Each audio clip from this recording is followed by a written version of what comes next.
Joining us now to discuss this is the lawyer and writer Luke Gittos.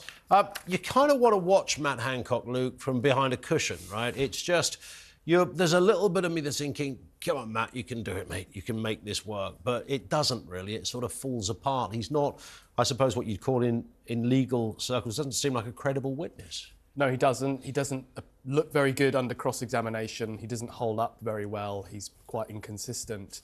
A lot of this inquiry has been focused on culture, it's been focused on personality, it's been focused on the environment around number 10 throughout the pandemic. Yeah. And that's a shame, because public inquiries are supposed to get at the truth as to what we could do differently if these things happened again. And that has emerged in the course of this inquiry, but it hasn't been widely reported on. The concessions that Mr. Hancock made with regards to care homes, which for me was absolutely a catastrophic error of judgment and something that he lied about. So he said that there was a protective ring around care homes at the beginning of the pandemic. They were his words. And he's now conceded in evidence under cross-examination that this was actually an unbroken circle, meaning, of course, that they continued to discharge vulnerable people into care homes throughout the start of this pandemic without giving them a proper test. And they did that purposely. They did that to free up capacity within the NHS, and it led to the loss of life. If this inquiry should be considering anything,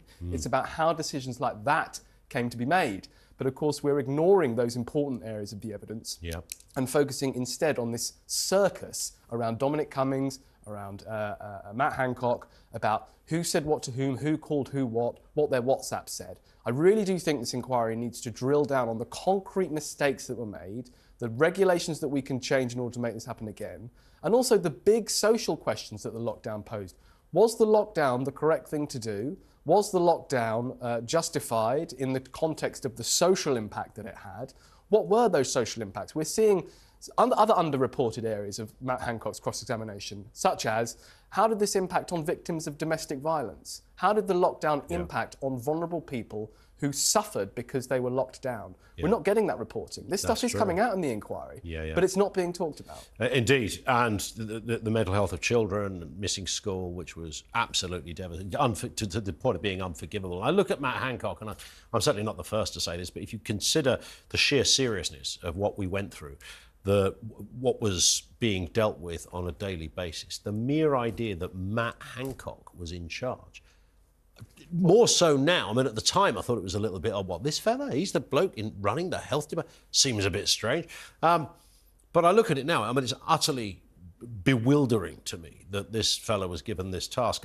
But I suppose even if you take him out of the equation, Luke, the idea that politicians really were given this task is also a question worth visiting, really, because, certainly in Sweden, when most big decisions, obviously the PM signs it all off, but most big decisions were by clinicians and scientists, people who really knew their stuff, and not social scientists either, which was another one of the problems. Yeah, well, Matt Hancock is key in this, because he was effectively ruling by fiat throughout this pandemic. He was permitted to introduce changes to the rules without any parliamentary scrutiny. He was permitted to effectively make decisions that impacted on the lives of everyone in the country without any kind of accountability. And that was serious. For lawyers, that was very important, because it meant that our civil liberties were effectively wiped out at the stroke of Matt Hancock's pen. I mean, it was that serious for quite a long time. And that was an unprecedented passage of power into the hands of the executive. It's something that we don't talk about, it's something that the inquiry hasn't talked about. The actual legal impact of this, the precedent that it sets for future pandemics, the idea, well, should we be allowing single ministers to make absolutely catastrophic decisions without any scrutiny whatsoever?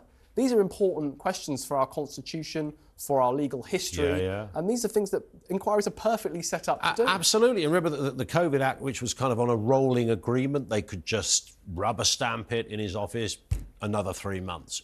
This is not democracy. That's not how it should work. And I could half get it if I thought the people that were conducting and orchestrating all of this were the geniuses of our time. The people that you think, well, at least, he must know what he's doing. Look who it is. But I mean, it was Matt Hancock, for God's sake. Matt Hancock was the bloke that had this incredible power.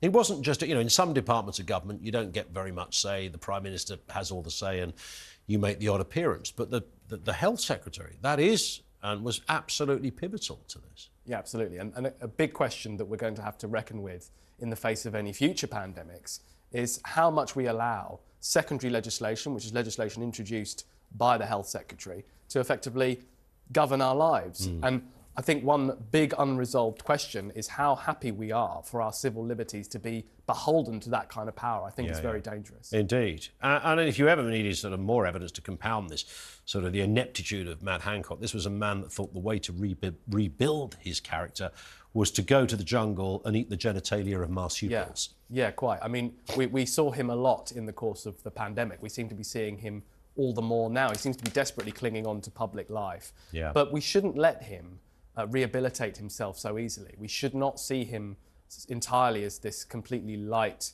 agreeable character who eats the genitals of animals in the jungle. You know, this was a man who took some very, very significant decisions which had some very, very serious consequences. Yeah. And while I think some of that impact has been explored in this inquiry, I really would like to see I'd like to see him more taken to task on the things that really matter. Yeah.